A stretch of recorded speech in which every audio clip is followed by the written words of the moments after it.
नमस्कार, बहुत स्वागत है आपका सुपरफास्ट छत्तीसगढ़ में। मैं हूं रीनू।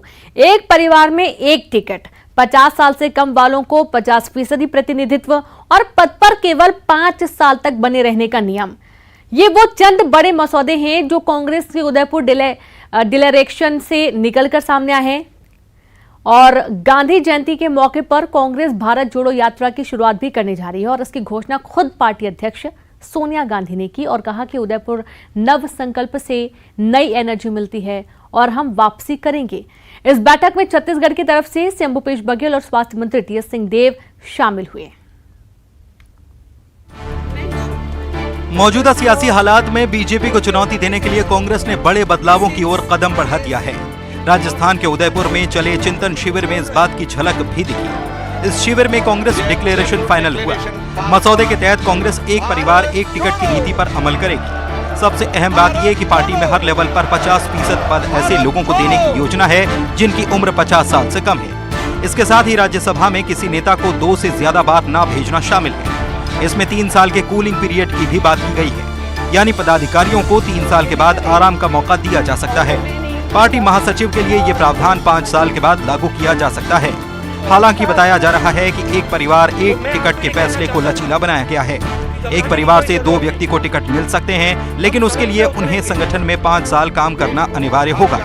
उधर पार्टी की नजर ओबीसी, दलित, अल्पसंख्यक और महिलाओं को आगे लाने पर होगी। पार्टी संगठन में इन लोगों को अब 50% रिजर्वेशन दिया जाएगा।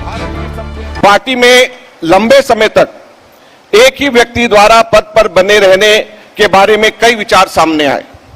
संगठन के हित में यह है कि 5 वर्षों से अधिक कोई भी व्यक्ति एक पद पर ना रहे, ताकि नए लोगों को मौका मिल सके।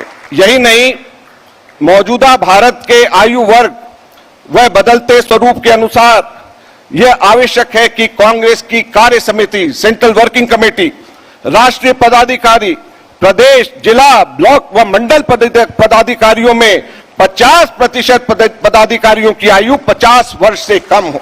दलितों, आदिवासियों, पिछड़ों, अल्पसंख्यकों व महिलाओं को न्याय संगत प्रतिनिधित्व मिले। इन सभी जगहों पे संगठन में एक व्यक्ति एक पद का सिद्धांत लागू हो। इसी प्रकार एक परिवार एक टिकट का नियम लागू हो। यदि किसी के परिवार में दूसरा सदस्य राजनीतिक तौर से सक्रिय है तो 5 साल के संगठनात्मक अनुभव के बाद ही वह व्यक्ति कांग्रेस टिकट के लिए पात्र माना जाए। महिला आरक्षण पर पार्टी अपनी विचारधारा में बड़ा बदलाव कर सकती है। पार्टी अब महिला आरक्षण के मसले पर आरक्षण के लिए तैयार है। पार्टी में अब पिछड़ों के लिए अलग एडवाइजरी कमेटी बनाई जाएगी जो देश भर से डेटा जमा कर उनके मुताबिक नीति बनाने का काम करेगी। इसके अलावा दलित, आदिवासी, अल्पसंख्यक और महिलाओं के मुद्दे पर अब हर 6 महीने में कांग्रेस कार्य समिति की बैठक बुलाई जाएगी। पार्टी की रीति, नीति, सिद्धांत हमेशा नौजवान पीढ़ी को आगे लाने का और प्रतिनिधित्व देने का रहा है। जिस तरह से परिवारवाद के खिलाफ भाजपा केवल और केवल झूठी बातें और जुमलेबाजी करती है, लेकिन कांग्रेस पार्टी है जो परिवारवाद से बाहर जाकर राजनीति करती है। कांग्रेस के संगठन के तौर पर निकाले गए निष्कर्ष बेमानी है, बेकार है, क्योंकि उनका नेतृत्वकर्ता परिवार ही वंशवाद का सबसे बड़ा उदाहरण है। वंशवाद के आधार पर चलने वाली ये पार्टी न केवल केंद्र में बल्कि राज्यों में भी स्पष्ट दिखाई पड़ती है। नीतियों के तौर पर कांग्रेस आज भी दिग्भ्रमित है। शिविर में ईवीएम को लेकर लगातार राजनीतिक दलों और जनप्रतिनिधियों की शंका के निवारण के लिए चुनाव आयोग को कदम उठाने की सलाह दी गई।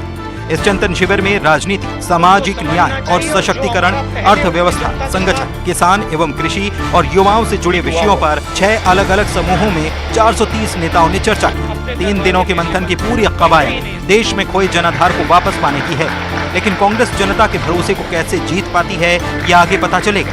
Bureau report, news 18। घबराने की कोई जरूरत नहीं। राजस्थान के उदयपुर में संपन्न हुए कांग्रेस के चिंतन शिविर पर छत्तीसगढ़ के नेता प्रतिपक्ष धर्मलाल कौशिक ने निशाना साधा। नेता प्रतिपक्ष ने कहा कि कांग्रेस देश भर में समाप्ति की ओर है। सिर्फ 2 राज्य, राजस्थान और छत्तीसगढ़ में ही कांग्रेस पूर्ण रूप से सत्ता में काबिज है। कांग्रेस इस बात की चिंता कर रही है कि अपने आप को बचाया कैसे जाए। मैं ये कह सकता हूं कि वास्तविक में चिंतन शिविर नहीं है, कांग्रेस का चिंता शिविर है। जिस प्रकार से पूरे हिंदुस्तान में कांग्रेस अपने अस्तित्व की लड़ाई में लगी हुई है। अब कांग्रेस कोई सरकार बनाने के लिए नहीं, बल्कि कांग्रेस को अस्तित्व को कैसे बचाया जा सके, इसके लिए वो लड़ाई में लगी हुई है। और रायपुर से बड़ी खबर, जहां बीजेपी का कल जेल भरो आंदोलन। बीजेपी के जेल भरो आंदोलन का प्रारूप तैयार हुआ। 4 स्थानों से निकलेंगे बीजेपी कार्यकर्ता। मरीन ड्राइव, फाफाडीह चौक से रैली निकालेंगे। आजाद चौक और कालीबाड़ी से भी करेंगे रैली। अलग अलग नेता 4 स्थानों पर करेंगे नेतृत्व। तो वहीं पदाधिकारी, पूर्व मंत्री, विधायकों और को जिम्मेदारी दी गई है। राजधानी में 4 विधानसभा से निकलेगी रैली। ब्रजमोहन अग्रवाल, राजेश मूणत करेंगे नेतृत्व। श्री चंद्र सुंदरानी, देवजी पटेल करेंगे रैली का नेतृत्व। सरकार के खिलाफ बीजेपी कल करेगी आंदोलन।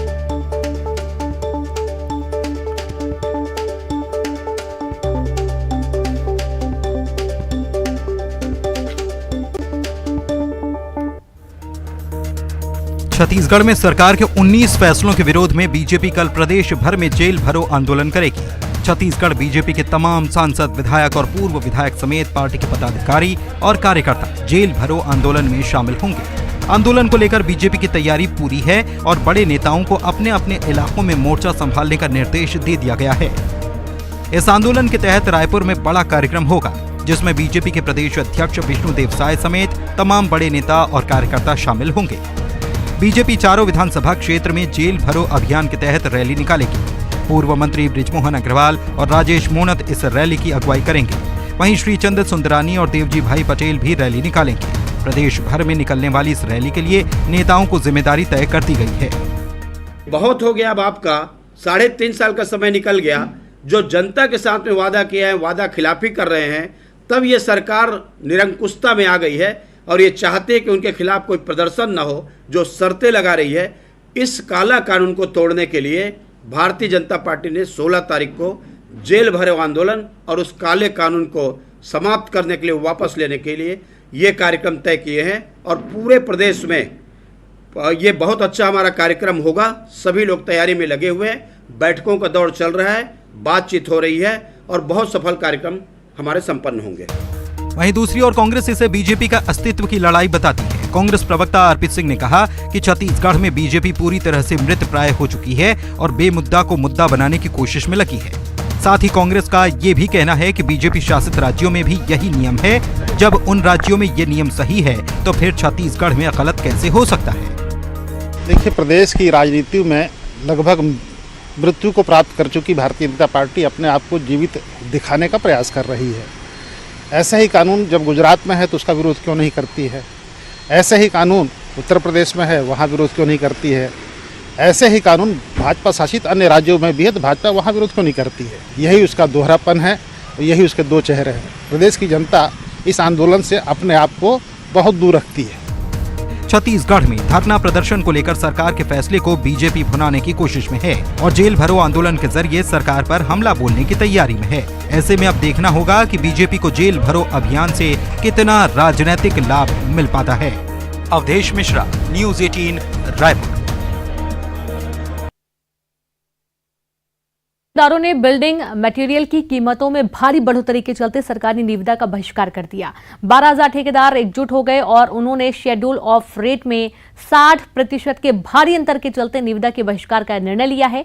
ठेकेदारों का कहना है कि इससे ठेकेदार कर्ज में डूब गए हैं। प्रदेश में 12,000 करोड़ से अधिक के निर्माण कार्य वर्तमान में संचालित हैं, जो पूरी तरह से रुक गए हैं।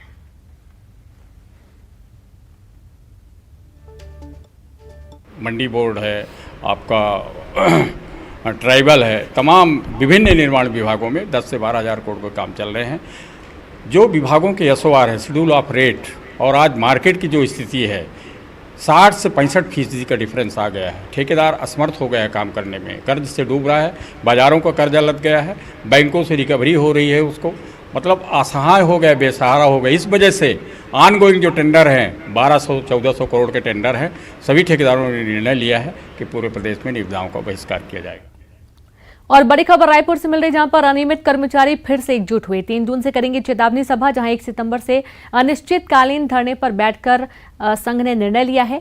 हजारों अनियमित कर्मचारी करेंगे आंदोलन। अनियमित कर्मचारी फिर रहेंगे आंदोलन पर। तो आप देखिए, नियमितीकरण की मांग आज से नहीं है, बहुत पहले से चली आ रही है। अब चूंकि सरकार के सामने अपनी बात रखना और उस पर लगातार अड़े रहना लगातार जारी है। लेकिन अब देखा यह जा रहा है कि एक बार फिर से अनियमित कर्मचारी एकजुट हो गए हैं। 3 जून से चेतावनी सभा होगी। 1 सितंबर से अनिश्चितकालीन धरने पर बैठकर प्रदर्शन करेंगे। संघ ने निर्णय लिया है, हजारों अनियमित कर्मचारी आंदोलन करेंगे। अनियमित कर्मचारी फिर से आंदोलन की राह पर निकलने वाले हैं। बैठक आयोजित की गई थी। इस महाबैठक में निर्णय लिया गया है कि 3 जून को हम एक चेतावनी सभा का आयोजन करेंगे। ये चेतावनी सभा इसलिए किया जाएगा क्योंकि छत्तीसगढ़ कांग्रेस पार्टी के घोषणा पत्र 2018 में ये कहा गया था कि उनकी सरकार बनते ही 10 दिन में नियमितीकरण किया जाएगा, लेकिन आज 3 साल बीत चुके हैं और हमारा नियमितीकरण अभी तक नहीं हुआ है। इस एवज में हम सरकार को अंतिम चेतावनी पत्र लिखेंगे, वहां से ज्ञापन देंगे और सरकार से अनुरोध करेंगे कि वो 30 अगस्त तक हमें नियमित करने का आदेश जारी करे। अगर 30 अगस्त तक हमें नियमितीकरण का आदेश नहीं मिलता है तो 1 सितंबर से छत्तीसगढ़ के संपूर्ण विभाग के सभी अनियमित कर्मचारी अनिश्चितकालीन आंदोलन पे जाएंगे, जिसकी पूरी जिम्मेदारी सरकार और प्रशासन की होगी। छत्तीसगढ़ में भीषण गर्मी का दौर जारी है और इस बीच राजधानी रायपुर समेत प्रदेश के कई जिलों में शाम को मौसम सुहावना हो गया। आप अपने टीवी स्क्रीन पर 4 तस्वीरें देख रहे हैं। अंबिकापुर के मैनपाट में तेज आंधी के साथ बारिश हुई, ओले भी गिरे। आंधी से कई घरों को नुकसान हुआ। वहीं कोंडागांव में तेज ठंडी हवाएं चली। बेमेतरा में भी मौसम सुहावना हो गया। राजधानी रायपुर में भी काले काले बादलों ने डेरा जमाया और उसके बाद आसमान में बिजली कड़कती रही, जिससे लोगों को गर्मी से राहत मिली है। गौरतलब है कि मौसम विभाग ने 19 जिलों के मौसम में बदलाव की चेतावनी जारी की है, जिसका असर देखने को मिल रहा है।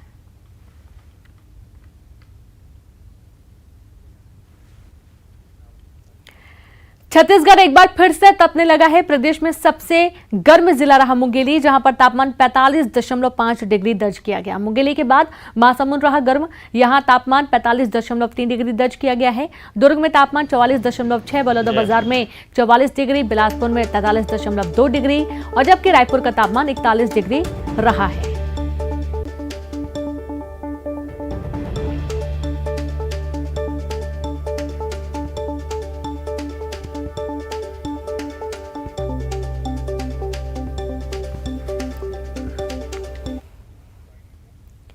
कोरबा जिले के 2 क्षेत्रों में हाथियों की दस्तक देखी गई, जिसके बाद वन विभाग आसपास के ग्रामीणों को मुनादी कर अलर्ट कर रहा है।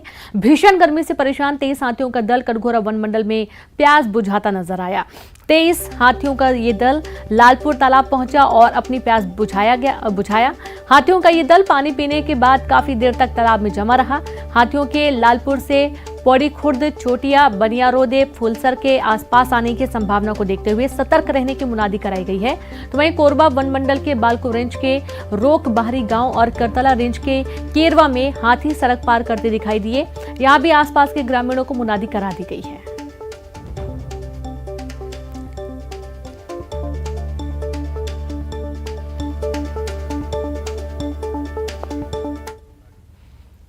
ऐतिहासिक जीत, यादगार बातचीत। बैडमिंटन टीम की पीएम ने की तारीफ, शानदार जीत पर दी बधाई। कोच की मेहनत को सराहा और खिलाड़ियों से बातचीत कर बढ़ाया हौसला।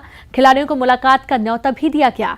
खेल भावना और टीम भावना से मिली जीत, प्रधानमंत्री ने कहा। Sir, with all your support sir, thank you.